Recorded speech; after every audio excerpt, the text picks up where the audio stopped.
नमस्कार, स्वागत है आपका और मैं हूं आपके साथ सपना दीपक मद्देशिया। बुलेटिन का आगाज करेंगे।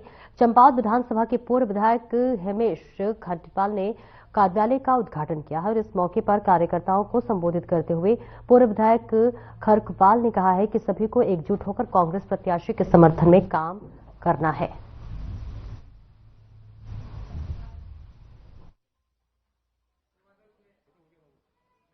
मैं ये कहूंगी क्षेत्रीय जनता तन धन से मेरे साथ बने रहे। मैं उनको पूरा विश्वास दिलाती हूँ कि जो विश्वास वो मुझ पर रख रहे हैं, आज में जो ये इतना भीड़ इकट्ठा करके मेरा समर्थन करने के लिए खड़े हैं, मैं उनके विश्वास को कभी ठेस नहीं पहुंचाऊंगी। लोगों में भी उत्साह है, जनता में भी उत्साह है।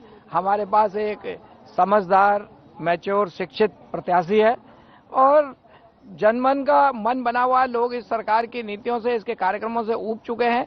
आज नगर की सरकार कांग्रेस के हाथ में सौंपने का जनता ने मन बना लिया है और हमें आशा ही नहीं, अभी तो पूर्ण विश्वास है कि चंपावत विधानसभा की तीनों सीटें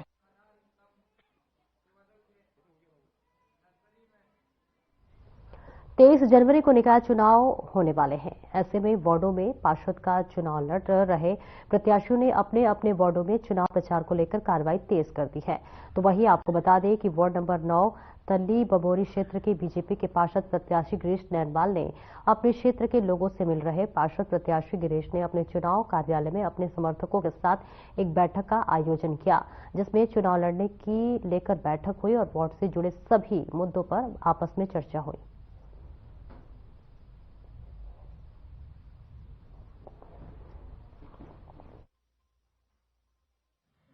अभी हमारे सभी सहयोगी लोग, युवा साथी, पुराने लोग, सीनियर लोग, पार्टी के सीनियर लोग और वार्ड के सीनियर लोग यहाँ पर बैठे हैं। सभी लोग अंदर एक रणनीति तैयार कर रहे हैं कि किस तरह से कल से हम अपना एक सघन अभियान शुरू करें। और वहीं नगर पंचायत गोलर भोज में सभी प्रत्याशी तैयारियों में जुटे हुए और ऐसे में प्रत्याशी रैली निकाल रहे हैं, साथ ही बैठक कर अपने पक्ष में वोट लेने की अपील भी कर रहे हैं। और इसी बीच गोलर भोज पर पंचायत के निर्दलीय प्रत्याशी सतीश चुब ने अपने कार्यालय में अपने समर्थकों के साथ बैठक की और बैठक में कैंची चुनाव चिन्ह के पक्ष में वोट डालने की रणनीति तैयारी पर कार्यकर्ताओं से चर्चा की। चुनाव चिन्ह कैंची मिलने से मेरे में और जो मेरे सभासद प्रत्याशी उसमें बहुत उत्साह है, क्योंकि हमने जो चुनाव चिन्ह मांगा था, चुनाव आयोग का मैं धन्यवाद करना चाहूंगा, शासन प्रशासन का धन्यवाद करना चाहूंगा कि उन्होंने ऑप्शन रखे थे कि आपको जो चुनाव चिन्ह चाहिए भर दो। हमने जो है कैंची चुनाव चिन्ह चेयरमैन के लिए और सातों सभासद ने कैंची चुनाव चिन्ह मांगा था और शासन प्रशासन और चुनाव आयोग ने हमारी मांग को मान लिया और आज हमें कैंची चुनाव चिन्ह दे दिया। इससे हम लोग बड़े खुश हैं, उत्साह है। और हम दोनों पौड़ी क्षेत्र शहर में वन विभाग के समीप हुए अतिक्रमण की वन विभाग और राजस्व विभाग की टीम ने ध्वस्त करने की कार्रवाई की है। डीएफओ स्वप्नीला अनिरुद्ध ने बताया है कि मामले में शिकायत मिलने पर यह विभागीय कार्रवाई जो है अमल में लाई गई है। वहीं मामले में शिकायतकर्ता एवं वर्तमान में महिलाओं के खिलाफ वार्ड सभासद पद पर वार्ड नंबर में 2 से प्रत्याशियों के तौर पर उठे दिनेश सिंह बिस्ट का कहना है कि महिला पिछली बार महिला आरक्षित सीट पर जीतकर सभासद बनी। किसी महिला द्वारा जो है वन विभाग के ऑफिस के नजदीक सरकारी भूमि पर अतिक्रमण का प्रयास किया जा रहा था।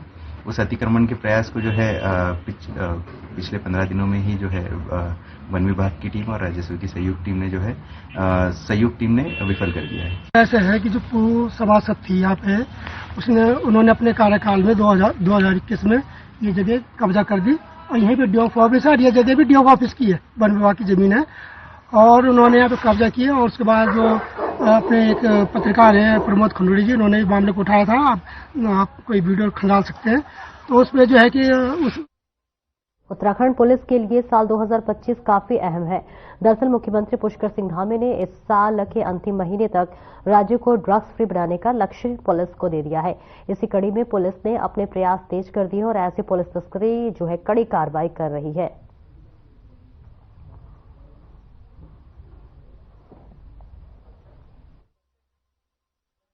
उत्तराखंड पुलिस में जो डीजीपी महोदय है और एसएसपी देहरादून महोदय, इनके द्वारा निरंतर अभियान चलाया जा रहा है नशे के विरुद्ध। और इसी में आज देहरादून पुलिस द्वारा ऋषिकेश थाने में एक बच्चों के साथ एक रैली का आयोजन किया गया है नशा मुक्ति को लेकर। और इसका उद्देश्य यही है कि हमारे जो युवा है, हमारे जो भावी पीढ़ी है, ये ड्रग्स के विरुद्ध जो भी और वहीं रात को ट्रैफिक नियमों का उल्लंघन करने वालों के खिलाफ परिवहन विभाग ने फिर एक्शन लिया है। सहायक संभागीय परिवहन विभागों की टीम ने एक ही रात में विशेष चेकिंग अभियान चलाकर 84 वाहनों के चालान कर जुर्माना वसूल लिया, जबकि 5 वाहनों को कब्जे में लेकर सीज कर दिया है।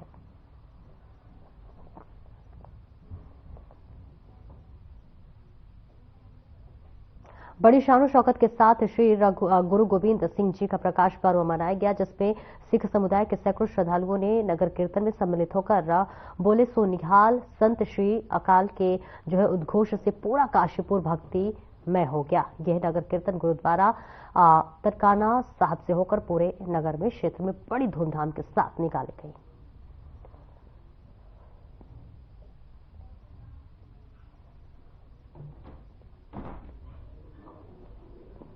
गोविंद सिंह महाराज जी के इस पर्व पर मैं सभी काशीपुर वासियों को, बहनों को, भाइयों को, बच्चों को, बुजुर्गों को बहुत बहुत तहे दिल से बधाई देता हूँ। आज हजारों की तादाद में हर धर्म से लोग इस पर्व को मना रहे हैं। हजारों की संख्या में जो श्रद्धालु हैं वो लोग पहुंचे और जगह जगह आप देख रहे होंगे काशीपुर में स्टॉल्स लगे पड़े हैं, जगह जगह खाने के लंगर आप देख रहे होंगे, विभिन्न स्टॉल्स पूरे काशीपुर क्षेत्र में लगे हुए हैं और श्रद्धालुओं में बहुत उत्साह है। गुरु गोबिंद सिंह जी के वाहिगुरु जी का खालसा वाहिगुरु जी की फतेह। आज साढ़े गुरुओं का जन्म दिहाड़ा है गुरु गोबिंद सिंह जी का। श्री गुरु ननकाना साहब तो आ नगर कीर्तन निकले है, इतने सब चीज़ों की सुविधा है, लंगर भी वधिया चलन डा है, सब मतलब सब चीज इतने खुली मिलूगी, तुम जो खाना चाहते हो खा सकते हो। वाहिगुरु जी का खालसा वाहिगुरु जी की फतेह। गुरु गोबिंद सिंह जी का प्रकाश पर्व है, ये ननकाना साहिब से चालू होके पूरा घूम के वहीं पे समाप्त होता है और आज के दिन बहुत संगत होती है। आज के दिन सिख लोग आज जो ये नगर कीर्तन है ये गुरुद्वारे से शुरू हो गए वहीं पे ही समाप्त हो जाता है। आज के दिन बहुत ज्यादा सिख समाज के लोग, उनका जन्मदिन है और श्री गुरु ननकाना साहिब से ये नगर कीर्तन निकला है और फिर वहीं पे जाके समाप्त होगा। ये पूरे मार्केट में घूमेगा और यहाँ पे लंगर वंगर चल रहे हैं, हर तरीके का लंगर है, अलग अलग जगह से लोग आ रखे हैं, बहुत यहाँ पे संगत है, किसी के लिए हर किसी के लिए। मुख्यमंत्री पुष्कर सिंह धामी ने नई दिल्ली में प्रधानमंत्री नरेंद्र मोदी से शिष्टाचार भेंट की। मुख्यमंत्री ने प्रधानमंत्री को उत्तराखंड में आयोजित राष्ट्रीय खेलों के लिए आमंत्रित किया। इसके साथ ही मुख्यमंत्री धामी ने राज्य की विकास योजनाओं के लिए पीएम मोदी का आभार जताया।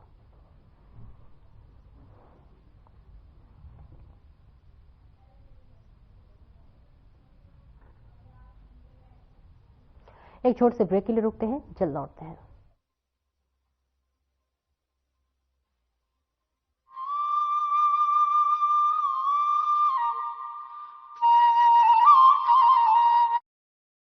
देवभूमि उत्तराखंड अब खेल भूमि बनने को है तैयार।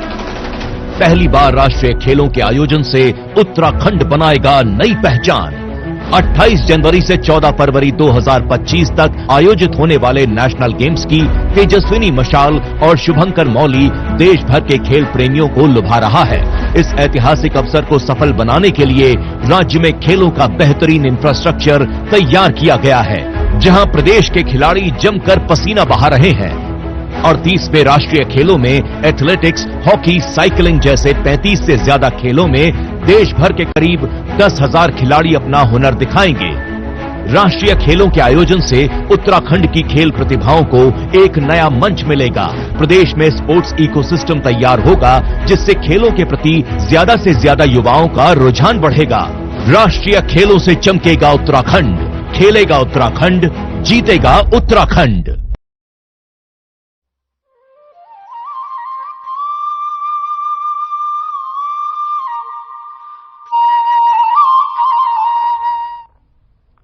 जहां एक तरफ निकाय चुनाव के मतदान की तारीख पास आते जा रही है, तो वहीं सभी राजनीतिक पार्टियों के प्रत्याशियों के द्वारा अपना चुनाव प्रचार तेज कर दिया गया है।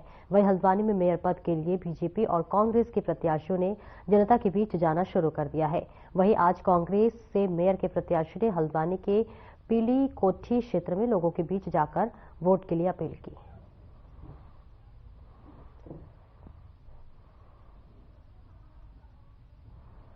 और इस बीच ये तस्वीरें आपको दिखा रहे हैं, जहां पर हमारे संवाददाता अमित चौधरी ने खास बातचीत की है। क्या कुछ कहा है, आइए आपको सुनवाते हैं। निकाय चुनाव जाए इतना बेटी कम समय रह गया निकाय चुनाव में, वही बात की जाए तो अब जो राजनीतिक पार्टी हमसे प्रत्याशी लगातार अपना चुनाव प्रचार कर रहे हैं। मैं मौजूद हूँ हल्द्वानी में, और हल्द्वानी में कांग्रेस के मेयर पद के प्रत्याशी ललित जोशी अपना प्रचार कर रहे हैं। और लोगों से यही अपील की जा रही है ललित जोशी के द्वारा कि उनके पक्ष में वोट किए जाए, क्योंकि अगर उनकी माने तो पिछले 10 सालों में हल्द्वानी नगर निगम में वो कार्य नहीं हुए जो होने चाहिए थे। अभी ललित जोशी की बात करें तो हल्द्वानी के पीली कोठी एरिया में पहुंचे हैं, लोगों से लगातार मिलने का कार्यक्रम उनका जारी। आप देख सकते हैं ललित जोशी लगातार जनता के बीच में है, लोगों से निवेदन यहाँ किया जा रहा है, लोगों से मुलाकात की जा रही है। और ललित जोशी की बात करें तो इससे पहले भी लगातार जनता के बीच में रहे हैं। आप देख सकते हैं ललित जोशी को लोगों के बीच में जा रहे हैं। और नगर निगम की बात करें, चुनाव की बात करें तो ललित जोशी से बात करेंगे। सर 2 मिनट लूंगा आपका, ज्यादा नहीं हो पाएगा क्योंकि बहुत लंबा समय आपको करना है लोगों के बीच में। ललित जोशी की बात करें, जिस तरीके से आपने चुनाव के उद्घाटन में यहाँ पर हनुमान जी का जो पाठ कराया है, यहाँ पर हनुमान जी का नाम लिया, अब ललित जोशी बीच में जनता के बीच में जा रहा है, रामायण लगता है कि पूरा यहाँ पर काफिला हो गया आपका? देखिए कौन सा प्रश्न का जवाब आप चाहेंगे? देखो, सनातन धर्म बाय चॉइस हूं मैं, बाय फोर्स नहीं हूं, मेरे बाय ब्लड में सनातनी हूं। और ये सर्टिफिकेट किसी को अधिकार नहीं लेने का, सिवाय परम पिता परमेश्वर के, जिसने मुझे दुनिया में भेजा है। ठीक है, सुंदरकांड अरिष्टों के निवारण के लिए होता है। अगर जो लोग ये कह रहे हैं कि सुंदरकांड करा रहे हैं तो उनको बता दूं कि सुंदरकांड हिंदू धर्म में, सनातन धर्म में, हिंदू संस्कृति में और सनातन धर्म में अपने आप में अरिष्ट निवारण होता है।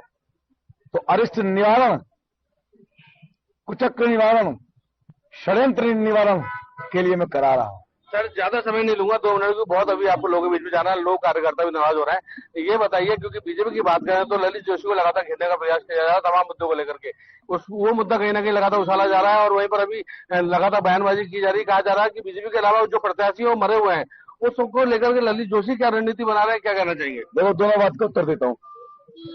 जो शब्द जिसने भी बोला कि दूसरे प्रत्याशी मरे हुए हैं, मैं पहले तो उनको बोल दूं, देखो तपी हुई मिट्टी में पड़ा हुआ जो बीज होता है ना, बहुत धूल, मिट्टी, आंधी, तूफान सब सह करके जो बीज पौधा बनता है ना, मैं वो हूं। उस पौधे की जड़ जो ऐसी स्थिति से निकल आता है, उस पौधे की जड़ बहुत मजबूत होती है। और दूसरा जवाब मैं उनको देता हूं, अपनी शब्दावली का इस्तेमाल करने से पहले अच्छा होता, इससे पहले डॉक्टर जोगिंदर रतल अभी मेयर थे, वो बीजेपी के थे, मेरे नेचुरल राजनीतिक विरोधी हैं, कम से कम उनसे कुछ सबक सीख लेते। वो ऐसी भाषाओं का तो इस्तेमाल नहीं करते थे कम से कम, ठीक है। और मैं अपना मुंह अपनी भाषा खराब नहीं करूंगा, मेरा एजेंडा हल्द्वानी को बनाने का है। 32 साल। अब तीसरा लास्ट प्रश्न जो आपने पूछा उसका जवाब देता हूं कि वो हिंदू मुस्लिम बना रहे हैं, ये कर रहे हैं, वो कर रहे हैं, ऐसा कर रहे हैं, वैसा कर रहे हैं। देखिए, मैं डिबेट के लिए आमंत्रित करता हूं उनको। एक तरफ मेरा 32 साल का संघर्ष है और एक तरफ आपकी पब्लिक डीलिंग जो कि 0 थी। आप मुझे मत समझाइए कहां क्या करना, मैं उनके लिए कह रहा हूं। लोगों का निवेदन है कि आप जल्दी चले। आपसे आखिरी सवाल ये पूछूंगा, मुद्दा हालांकि बहुत है, लेकिन ये सवाल क्योंकि ललित जोशी आज जनता के बीच में आए हैं, जनता से उनको मिलने का जो अंदाज है, लोग उनसे मुस्कुरा के मिलने, लोग उनसे मुस्कुरा के मिलने, कहीं कोई मजबूरी लोगों के अंदर नहीं दिखाई दे रही है। ये विश्वास, ये जो मुलाकात है, लगता है ललित जोशी को मेयर पद के लिए कितना आगे तक ले जाएगी और किस तरीके से देख रहे हैं आज मुलाकात लोग? ये जो मुस्कुराहट है ना, ये बदलाव का संकेत है। और लास्ट में आपको बताऊं, लास्ट बताता हूं, वो चौपाई है ना, सब शुक्ला है तुम्हारी सरना, तुम रक्षक का हु को डरना। ठीक, धन्यवाद। ये जोशी जो लगातार जनता के बीच में जा रहे हैं और अपने लिए समर्थन उनके द्वारा मांगा जा रहा है, हर सवाल का जवाब कहीं ना कहीं उन्होंने बेबाकी से और मुस्कुराते हुए दिया। शायद यही वजह है कि ललित जोशी को हर व्यक्ति यहाँ पर देख रहा है और कहीं ना कहीं उनसे यहाँ पर लगातार अपील की जा रही है लोगों से, ललित जोशी के द्वारा, कि उनको वोट देकर के मेयर बनाए ताकि वो हल्द्वानी का वो विकास कर पाए जो इन 10 सालों में नहीं पाया। उसको लेकर लगातार यहाँ पर ललित जोशी की तरफ से कार्रवाई जारी है। अमित चौधरी, हर खबर न्यूज, हल्द्वानी। रुकेंगे एक छोटे से ब्रेक के लिए, जल्द लौटते हैं।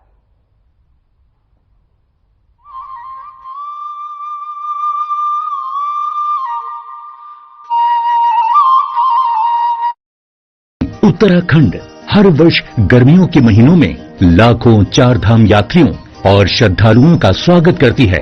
सर्दियों में धामों के कपाट बंद हो जाते हैं, लेकिन इस दौरान भी चार धामों की पूजा अर्चना उनके शीतकालीन प्रवासों में अनवरत की जाती है, जहां बड़ी संख्या में तीर्थयात्री दर्शन के लिए आते हैं। उखी मठ के ओंकारेश्वर मंदिर में बाबा केदारनाथ, पांडुकेश्वर के योग ध्यान बद्री मंदिर में बद्री विशाल जी, खरसाली के यमुना मंदिर में मां यमुना और मुकबा के मुखी मठ मंदिर में मां गंगा का शीतकालीन प्रवास होता है। चार धाम के साथ साथ कार्तिक स्वामी, महासू देवता, मां हाट काली, जागेश्वर धाम, नैना देवी, कैची धाम सहित बहुत से धार्मिक पौराणिक महत्व के मंदिर हैं, जहां प्रतिवर्ष लाखों श्रद्धालु हर मौसम में शीश नवाने आते हैं। आइए आप भी इन सर्दियों में उत्तराखंड में आध्यात्म और पर्यटन का आनंद उठाइए।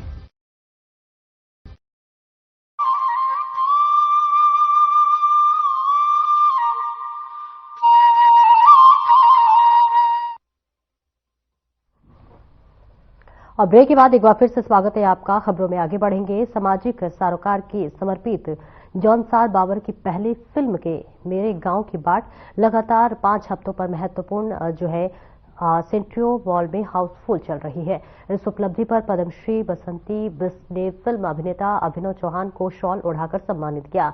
पद्मश्री बसंती बिष्ट ने कहा कि क्षेत्रीय सिनेमा के इतिहास में ये कीर्तिमान पहली बार है।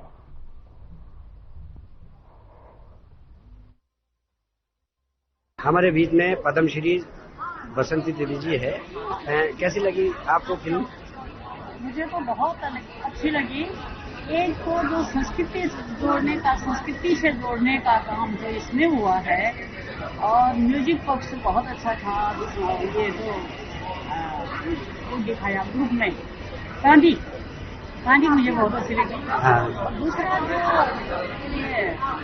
पहाड़ से जोड़ने का, जो विवाह पहाड़ से करने का, पहाड़ी लड़की से करना, वो बहुत ऊंचा सबसे बड़ा अच्छा लगा। बहुत अच्छी थी। आज हम देखिए बड़े परिवार के साथ और जौनसार की संस्कृति को प्रचार प्रसार का एक अच्छा मौका मिलेगा। सिनेमा का अच्छा माध्यम है समाज के लिए। बहुत अच्छा धन्यवाद। बहुत अच्छी लगी मूवी, बहुत अच्छी बनी है। खासकर अभिनव की एक्टिंग बहुत सुंदर थी और बच्चे जितने भी बच्चे कलाकार थे सबने बहुत अच्छी एक्टिंग करी। और हम आगे भी चाहेंगे अभिनव ऐसी मूवीज बनाते रहे ताकि हम अपना कल्चर छोड़। तो मैं जाना चाहता हूँ अभिनव चौहान को, के एस चौहान को, जिन्होंने ऐसा सोचा और जिन्होंने इस सोच को परिणित किया। ये हमारी लोक पंचायत की सोच है कि ये सामाजिक कार्यकारों के लिए समर्पित है और इससे बहुत बढ़िया मूवी है। जौनसारी मूवी पहली मूवी है, बहुत बढ़िया। देश भर में गुरु गोविंद सिंह का प्रकाश पर्व बड़े ही हर्षोल्लास के साथ मनाया गया। डोईवाला के मुन्नावाला स्थित गुरुद्वारे में उत्तराखंड के राज्यपाल लेफ्टिनेंट जनरल गुरमीत सिंह पहुंचे, जहां पर उन्होंने गुरु दरबार में मत्था टेका और प्रदेश और देश की खुशहाली की कामना की।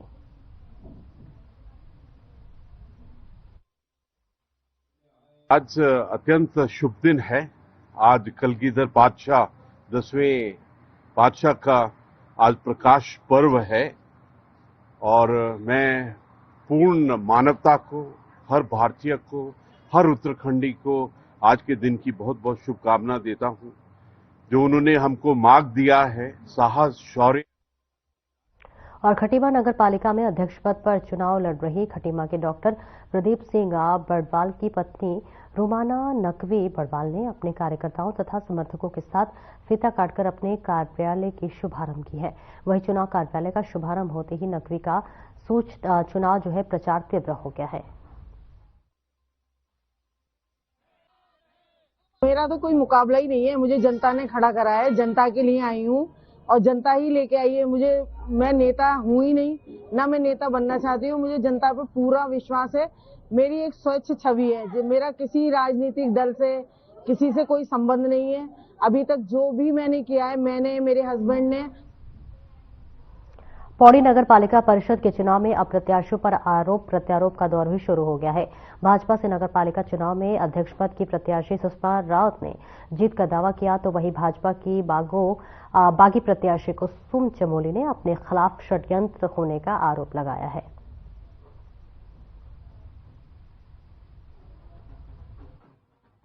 दिखाई दे रहा, गुटबाजी कहाँ है, कहाँ नहीं। सांसद की बीजेपी अलग उतर रखी है, विधायक की बीजेपी अलग उतर रखी है। अरे कौन सी बीजेपी है? 5-5, 6-6 बीजेपी चुनाव में उतरेंगी। वो तो दिखाई दे रहा है, सब देख रहे हैं। वो कुछ नहीं है। वो जो इस दौर में जो 10 साल का एक कार्यकाल रहा है, उसके अंदर जो उन्हें हवस हो गई है, उस हवस मतलब भारतीय जनता पार्टी का कार्यकर्ता एकजुट होकर चल रहा है और चलता है, और इसमें कोई दोहराए वाली बात नहीं है कि हमारी भारतीय जनता पार्टी की जीत सुनिश्चित है। पौड़ी में नगर पालिका में कमल खिलेगा। मैं केवल षड्यंत्रों का शिकार हुई हूँ। मैं साफ बता ही देती हूँ, जब मुझे निष्कासित किया गया था, आज मैं इस बात का खंडन करती हूँ। जब किसी कार्यकर्ता को निष्कासित किया जाता है तो उसको एक निष्कासन लेटर दिया जाता है। मैं कहती हूँ मुझे कभी। छोटे से ब्रेक के लिए रुकेंगे, जल्द लौटते हैं।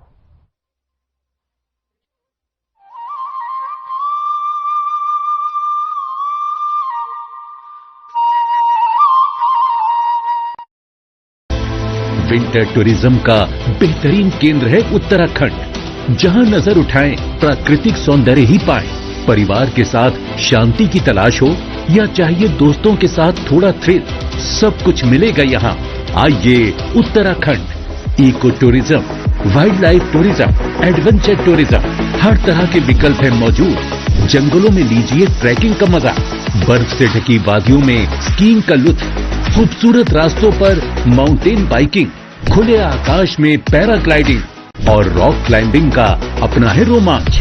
मशहूर टूरिस्ट स्पॉट्स के साथ साथ प्रकृति की गोद में बसे हजारों होम स्टे में मिलता है स्थानीय संस्कृति और पारंपरिक जीवन शैली से रूबरू होने का मौका। उत्तराखंड में हर अनुभव, हर गुजरा पल जिंदगी भर की यादें बन जाता है। आप भी उत्तराखंड में पर्यटन का आनंद उठाइए। अब ब्रेक के बाद एक बार फिर से स्वागत है आपका। खबरों में आगे बढ़ेंगे। जनजातीय कार्य मंत्रालय भारत सरकार के द्वारा, आपको बता दें कि ट्राइफेड द्वारा साल देहरादून में 2025 जो कि 6 तारीख से 12 जनवरी तक आदि अरुणिमा प्रदर्शनी का आयोजन किया जा रहा है। जनजातीय कार्यक्रमों की प्रतिभा की बढ़ावा देने और उनकी कला की संरक्षित रखने के लिए उद्देश्य से ट्राइफेड इस तरह की प्रदर्शनियों का आयोजन किया जा रहा है। So we are very grateful. The entire TriFed regional office, Uttarakhand and UP is very grateful to Madam that she could make time from her busy schedule. It just shows how much importance she gives to. ये ट्राइफेड ने जो आयोजित किया है north east के सभी states के जो वहाँ पे काम हो रहा है, उनके स्टॉल्स यहाँ पे आए हैं। वहाँ के बहुत ही अच्छा हैंडीक्राफ्ट और हस्तशिल्प का काम हो रहा है जो नॉर्थ ईस्ट के हरिद्वार में नगर निगम चुनाव प्रचार तेजी से पकड़ ली है। भाजपा और कांग्रेस मेयर प्रत्याशियों के मुख्य चुनाव ऑफिस खोले गए हैं, जहां पर भाजपा प्रत्याशी किरण जैसल के चुनाव कार्यालय के उद्घाटन के लिए हरिद्वार सांसद विक्रम सिंह रावत पहुंचे और इस दौरान बड़ी संख्या में जनसभा आयोजित किया गया। और वहीं हरिद्वार विधायक मदन कौशिक, विधायक आदेश चौहान समेत तमाम भाजपा नेताओं के कार्यकर्ता चुनाव के लिए जोश भरते हुए नजर आए। नई चुनाव लड़ रही हैं जो प्रत्याशी, उनमें भी वही क्षमता है और उनके पास गाइडेंस करने के लिए बहुत सारे लोग हैं जो उनको अमरीश जी को जो गाइड करेंगे। और मुझे लगता है कि हरिद्वार की सीट को बहुत अच्छे मार्जिन से विद पार्षद हम लोग जीतेंगे। पिछले बार पार्षद कम थे, मेयर हमारी थी, उससे भी दिक्कतें आई और मैंने जनता से अपील भी कर रहा हूं कि मेयर के साथ और जो तमाम सभासद के प्रत्याशी हैं उनको बहुत बधाई और शुभकामनाएं देता हूं। आज विधिवत रूप से यहां पर कार्यालय का उद्घाटन हुआ है, क्योंकि कार्यालय से ही सारी जो चुनावी गतिविधियां हैं वो संचालित होती हैं और बड़ी शुरुआत आज वैसे भोले पहाड़ों की सुबह, टिहरी झील का किनारा, देहरादून का शानदार स्टेडियम, खिलाड़ियों के मजेदार शॉट्स और वही रटसिंधी की धुन गंभीर संगीत है। ये महज 10 सेकंड के फ्रेम में जो है ये उत्तराखंड की ऑन नेशनल गेम्स की पूरी झलक दिख रही। उत्तराखंड में 38वें नेशनल गेम्स की तैयारियां जोरों शोरों से है। उत्तराखंड खेल विभाग 38वें नेशनल गेम्स के भव्य को बनाने की कोशिश में जुटा हुआ है और इसी कड़ी में 38वें नेशनल गेम्स की जर्सी, मरकट, एंथम और सायंग थीम थाने पर भी जो है थीम जो गाना सॉन्ग है वो उसे रिलीज कर दिया गया है।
फिलहाल इस बुलेटिन में इतना ही। नमस्कार।